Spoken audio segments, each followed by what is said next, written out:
Sequência do Santo Evangelho segundo São Lucas. Naquele tempo disse Jesus aos seus discípulos esta parábola. Havia um homem rico que tinha um feitor.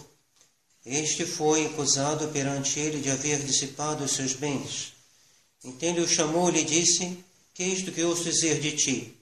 Dá conta da tua administração, porque já não poderás ser feitor. Disse o feitor consigo: que farei, visto que o meu Senhor me tira a administração? Cavar não posso, de mendigar tenho vergonha.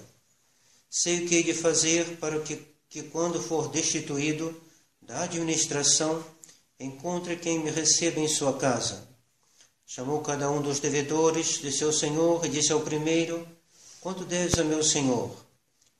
Ele respondeu: 100 medidas de azeite. E o feitor disse: toma a tua obrigação, senta depressa e escreve 50. Depois disse a outro: e tu, quanto deves? Ele respondeu: 100 alqueires de trigo. Disse-lhe o feitor: toma as tuas letras e escreve 80. E o Senhor louvou o feitor infiel por ter agido com inteligência, porque os filhos deste mundo entre si são mais espertos em seus negócios do que os filhos da luz. Portanto, também eu vos digo: granjeai amigos com as riquezas da iniquidade, para que quando chegar a vossa hora, eles vos recebam nos tabernáculos eternos. Do Pai, do Filho e do Espírito Santo. Amém. Meus irmãos, quarta-feira tivemos a grande alegria de ver mais uma alma que se aproxima de Nosso Senhor pelo santo batismo. O batismo da Teresa, que recebe agora o templo do Espírito Santo. O templo do Espírito Santo, membro da Igreja Católica, banhada no sangue de Nosso Senhor, e na qual agora está presente Deus de uma maneira que não estava. Deus está presente em todas as suas criaturas, pela presença de imensidade. Mas Ele está presente do modo da graça, unicamente naqueles que estão em estado de graça. E no batismo, a alma que estava inimiga de Deus, estava dominada pelas consequências do pecado original, ela se torna livre desse pecado e se torna templo do Espírito Santo, templo da Santíssima Trindade, na qual Deus está agora presente enquanto conhecido e amado. Ela não pode conhecer ainda Deus com um ato explícito, porque ela não tem uso da razão, e ela não pode fazer um ato de vontade para amá-lo, mas Deus ali já está presente na sua inteligência e na sua vontade. Na medida em que a idade da razão for chegando, essa alma já está direcionada para Deus e já está habilitada pela virtude da fé a conhecê-lo sobrenaturalmente e a amá-lo sobrenaturalmente. Então, um grande acontecimento.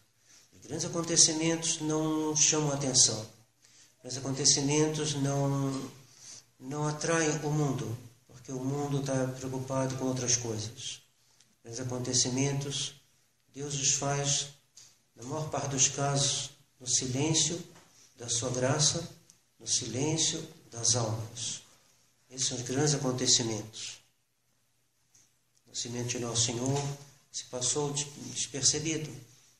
Verdade que os reis magos vieram de longe, mas não estavam presentes naquele momento. Os pastores foram avisados, mas pouca gente.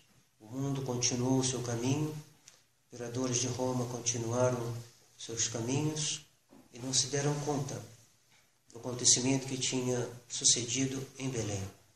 Assim também ninguém se deu conta do que sucedeu quarta-feira aqui à tarde, quando o padre Dom André derramou a água sobre a cabeça da Teresa e ela se tornou o templo do Espírito Santo. Só a fé nos faz ver a grandeza desse acontecimento. O Evangelho de hoje, todos os anos nós comentamos esse Evangelho, e assim será até o fim do mundo, porque a Sagrada Escritura tem uma tal plenitude de verdade, pois a palavra de Deus, que o mundo todo não basta, a história do mundo inteiro não basta, os séculos não bastam para esgotar essa Sagrada Escritura, e esse Evangelho, por todo ano é lido, e assim será até o fim do mundo. Então, não nos cansemos de considerar as verdades que aí estão inscritas por Deus Ele mesmo, e cuja explicação os padres da Igreja nos deram, e que nós devemos mergulhar nessa explicação para tirar dali um alimento para a nossa alma. Nossa alma nunca se cansará se ela se aplica com atenção a retirar os ensinamentos da Sagrada Escritura, que são infinitos, por assim dizer. Tem ali um ensinamento, pois que o ensinamento fala de Deus, Deus sendo infinito, o ensinamento nos conduz ao mistério de Deus. E o que lemos hoje? Lemos que um administrador havia administrado mal, e o seu dono, o seu chefe, o seu patrão o chamou e falou: entrega as contas, que você não poderá ser mais meu administrador. E esse homem disse consigo mesmo: o que eu vou fazer? Trabalhar? Não posso. Mendigar? Tenho vergonha. Já sei o que eu vou fazer. Chamou aqueles que deviam, os devedores do seu patrão, e perguntou: quanto você deve? Um disse: devo 100, devia uma porção, uma medida de azeite. E ele falou: 100, escreve 50. Pega a tua obrigação, pega os documentos, pega ali as notinhas, pega a nota fiscal, vamos escrever 50. E assim, depois chamou outro e fez a mesma coisa. Devia 100, mandou vou escrever 80. E ele falou: assim eles vão bem receber depois. E o dono o seu patrão louvou a prudência deste administrador infiel. O que significa isso? Significa que quando chega o momento da morte, nós não temos mais tempo para trabalhar. Não podemos, depois da morte, dizer: vou trabalhar. Não, o tempo do trabalho está acabado. E não haverá como mendigar, porque a morte porá um termo ao trabalho e a tudo que a gente pode adquirir. É agora o momento de trabalhar. E esse administrador infiel vai então recorrer a um meio. E esse meio, Nosso Senhor nos diz para recorrer também. Há como uma inversão no tempo, porque ele vai fazer algo que ele já não podia mais fazer, que a gente aplica isso à nossa vida. Mas o que ele faz? Ele vai dar dos bens de seu patrão. Ora, todos os bens que nós temos pertencem a Deus. Deus é herdeiro proprietário de tudo que nós temos. A propriedade é um direito, e é um direito a ser defendido, e é um direito que a Igreja defende, é um direito que é defendido não podemos admitir de maneira alguma um princípio que ataque a propriedade privada. Não se pode fazer isso. Está errado. Mas devo lembrar que essa propriedade privada que nós possuímos durante um tempo, possuímos como administradores. Que na verdade ela pertence, antes de pertencer a nós, pertence a Deus. E nós a administramos por um tempo. Depois nós morremos e isso passa para outros. E ela é então de Deus. E esses bens que são de Deus, diz a parábola de hoje: eu devo com eles ganhar a vida eterna. O Senhor conclui o Evangelho de hoje dizendo: então vós também granjeai amigos com as riquezas da iniquidade. Granjeai amigos com as riquezas da iniquidade, para que quando chegar a vossa hora, Ele vos receba nos tabernáculos eternos. Fazei esmola, ajudai os outros, de tal maneira que quando chegar o dia do juízo, esses outros vos defendam, ou melhor, essas ações vos defendam, ou melhor, a justiça de Deus, ela mesma vos defenda, dizendo, mostrando como vocês foram desapegados dos bens deste mundo e souberam usar dos bens deste mundo para granjear um lugar no céu. Então, eis aí a maneira com que nós devemos agir e não deixar que os filhos deste século sejam mais hábeis nos seus negócios do que os filhos da luz. O Senhor faz a constatação, mas é ao mesmo tempo uma repreensão. Sejamos prudentes. O mundo é bastante prudente para adiantar os seus negócios. A gente vê como os países protestantes progrediram mais que os países católicos. Progrediram em quê? Nas coisas deste mundo. Eles foram hábeis. Vejam como as falsas religiões progrediram. Vejam como o protestantismo progrediu. Vejam como os modernistas progrediram. Vejam como aqueles que queriam dominar o concílio conseguiram dominá-lo. Vejam em toda parte o progresso do mal. Por quê? Porque os filhos deste século são mais hábeis nos seus negócios que os filhos da luz. Quando Dom Lefebvre e Dom Antônio se deram conta do que estava acontecendo, junto com outros cardeais, tentaram se organizar, mas a organização dos modernistas era bem superior. Eles foram mais hábeis nos seus negócios do que os filhos da luz. Então devemos pedir a Deus que a gente use das nossas armas. Essas armas não são as mesmas que as do mundo. As armas do mundo é o dinheiro, as armas do mundo, essas influências do mundo, é o engano, várias armas que caracterizam o mundo, a propaganda, tudo que seduz, tudo que caracteriza esse mundo. E as nossas armas quais são? Nossas armas são aquelas contidas, resumidas nas 3 grandes virtudes teologais: a fé, a esperança e a caridade. A fé vê, e eu devo procurar aprofundá-la para ver melhor.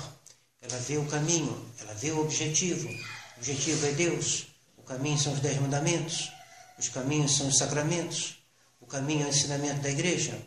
Então, se eu quero ser prudente, mais prudente do que o mundo, eu devo fazer como fizeram os santos.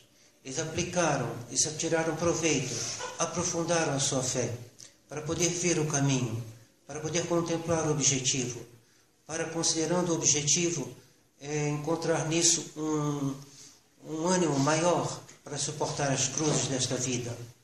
Dom André pregou um retiro que foi um resultado muito bom.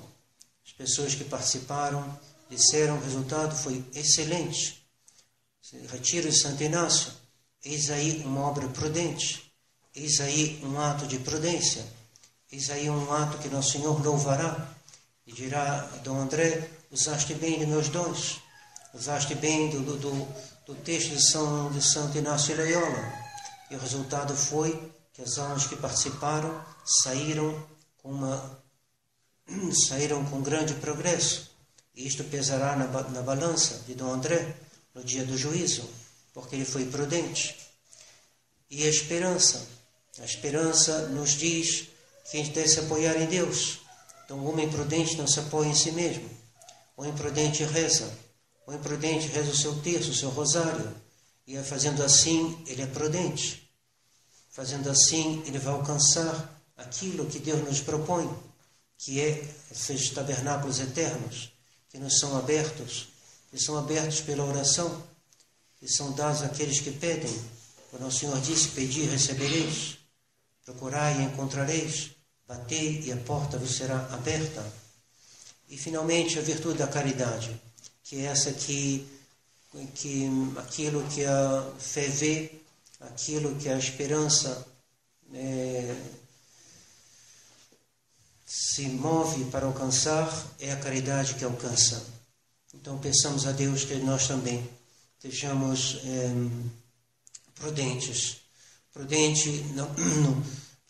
em considerar, não só considerar, mas em pôr em prática.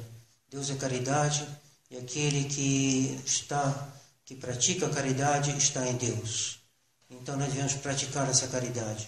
O imprudente é caridoso, o imprudente age por caridade, o imprudente em tudo o que faz, assistindo à missa, ouvindo um sermão, indo para a comunhão, ele pede a Deus, pela graça de Deus, ele faz isso por amor de Deus. Nós devemos fazer tudo por amor de Deus. que em tudo Deus seja glorificado, diz São Bento, na sua regra, ou seja, que em tudo a gente ponha Deus em primeiro lugar. E assim é a caridade. A caridade, o que ela faz, que seja um trabalho, que seja se alimentar, que seja trabalhar, que seja falar, ela faz tudo por caridade. Então, peçamos a Deus que sejamos nós prudentes. O prudente é aquele que imita nosso Senhor. O prudente é aquele que é um bom filho da igreja. O prudente é aquele que pode dizer que sua vida se resume nessas palavras, a imitação de Cristo. Cristo foi pobre, humilde e mortificado. O imprudente, ele é pobre, humilde e mortificado. Pobre pelo desapego dos bens deste mundo, humilde pelo fato dele se pôr de joelhos diante de nosso Senhor, recebê-lo de joelhos, não só de joelhos do corpo, mas com alma humilde e prostrada diante de Deus, numa adoração, e pobre, humilde e mortificado. Ele traz no seu corpo a mortificação de nosso Senhor, pois o seu chefe é Cristo crucificado.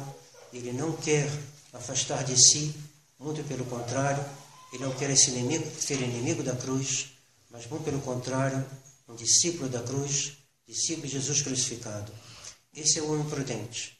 Esse é aquele do qual o nosso Senhor diz, no Evangelho de hoje, granjeai amigos com as riquezas da iniquidade, ou seja, esses bens deste mundo, que pelo pecado original, pela ação do demônio, se tornaram bens duvidosos, se tornaram bens que são usados pelos maus para a iniquidade. Esses bens, nós devemos usá-los para obter esses tabernáculos eternos.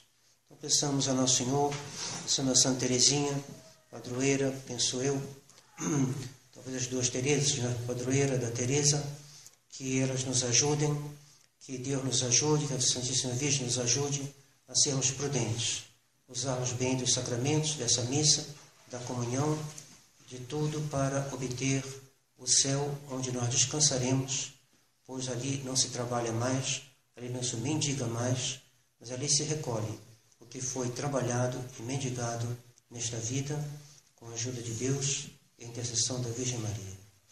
Em nome do Pai, do Filho e do Espírito Santo. Amém.